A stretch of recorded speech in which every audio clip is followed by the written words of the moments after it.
कैलाश पर्वत पर सुनहरी सुबह का आलोक फैल रहा था। बर्फ की चोटियां सूरज की पहली किरणों से दमक रही थीं, जैसे किसी ने उन पर चांदी का गिलाफ चढ़ा दिया हो। मंद मंद हवा में घंटियों की मधुर ध्वनि गूंज रही थी। Ding dong ding.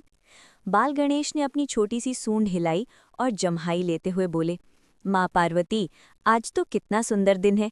चलिए आज कुछ नया किया जाए। पार्वती जी मुस्कुराईं। नया क्या करना चाहते हो बेटे? गणेश बोले, मैंने सुना है कैलाश के नीचे एक बड़ा जंगल है जहाँ बोलने वाले जानवर रहते हैं। वहाँ मोर नाचते हैं, बंदर कविताएं सुनाते हैं और हाथी राजा सबको न्याय देते हैं। मैं भी देखना चाहता हूँ। शिवजी ध्यान से मुस्कुराई। जंगल में बहुत कुछ सीखने को मिलेगा, लेकिन वहाँ का हर पेड़ और हर जीव कोई न कोई रहस्य छिपाई बैठा है। ध्यान रखना बेटे। गणेश हंसे। पिताश्री, आपकी आज्ञा से कोई डर नहीं रहता। शिवजी ने त्रिशूल से एक प्रकाश की रेखा खींची। ये मार्ग तुम्हें जंगल तक पहुंचाएगा, और जब मन हो इस रेखा को स्पर्श करना, तुम तुरंत वापस आ जाओगे। गणेश ने प्रणाम किया और अपने छोटे वाहन मूषक राज पर चढ़कर चल दिए। चलिए मूषक, हम आज एक नया संसार देखने जा रहे हैं। गणेश और मूषक दोनों घने बादलों और नदियों के पार पहुंचे एक विशाल वृक्ष के नीचे। उस वृक्ष की जड़ें जमीन में नहीं थीं, वे हवा में झूल रही थीं। मूषक ने कहा, बाल गणेश, ये तो बड़ा अजीब पेड़ है। गणेश ने अपनी सूंड से उसे छुआ और तुरंत पेड़ की जड़ें चमकने लगीं। पेड़ बोला, ओ देव बालक, स्वागत है तुम्हारा। मैं कल्प वृक्ष हूँ।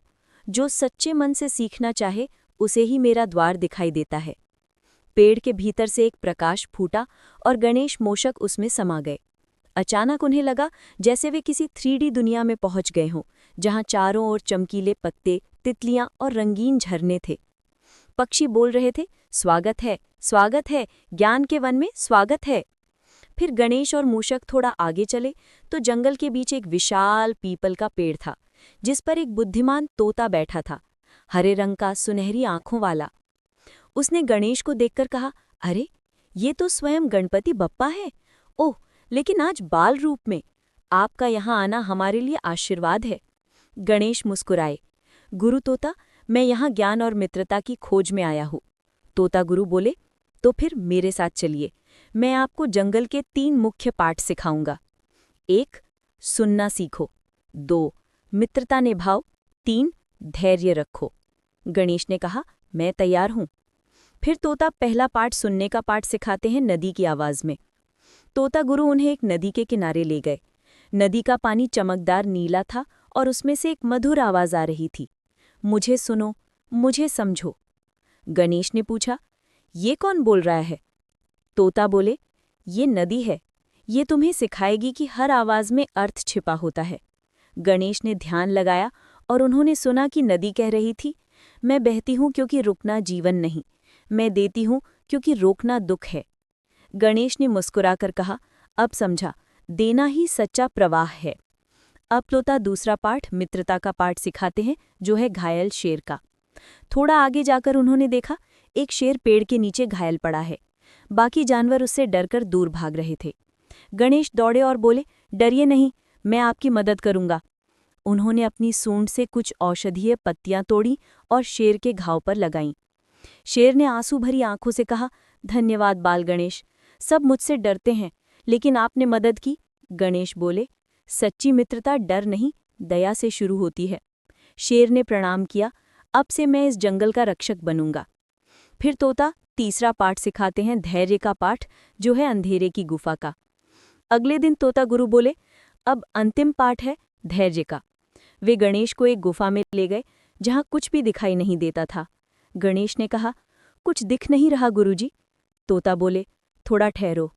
धीरे धीरे अंधेरे में जुगनू चमकने लगे।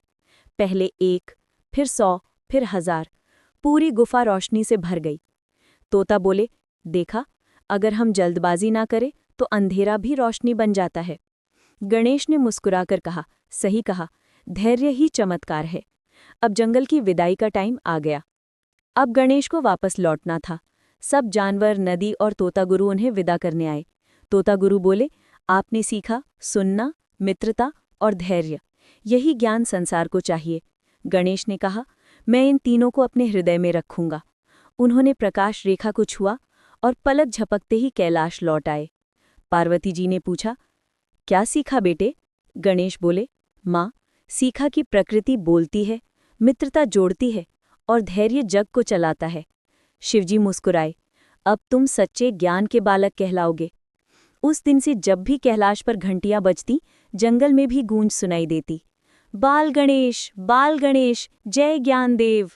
और कहा जाता है कि आज भी जब कोई बच्चा प्रेम, सुनने और धैर्य से चलता है, तो जंगल की हवा उसे आशीर्वाद देती है। वक्रतुंड महाकाय, ज्ञान का है दीपक तू।